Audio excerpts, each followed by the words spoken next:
Bertrand Cantat a renoncé face à la douleur de Jean-Louis Trintignant. Il ne se produira pas au Festival d'Avignon cet été. L'ancien leader du groupe Noir Désir devait participer à une pièce de Sophocle pour laquelle il avait composé la musique.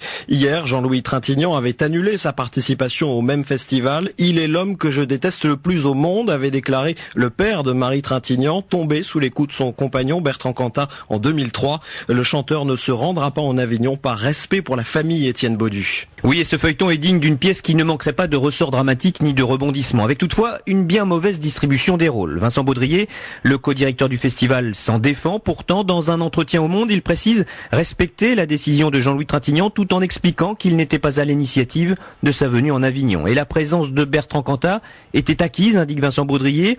Il a purgé sa peine, il doit pouvoir retrouver une activité professionnelle, estimant que la pièce faisait partie aussi d'un processus de réinsertion d'un homme, musicien, qui prenait une place discrète dans un projet cohérent.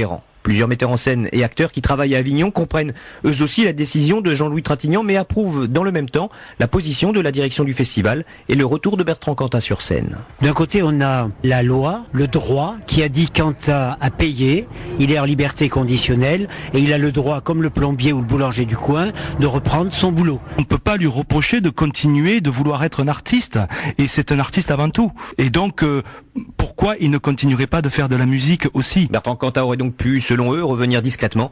Évidemment, la polémique n'a pas franchement permis cette discrétion. Reportage d'Étienne Baudu du bureau RTL de Marseille.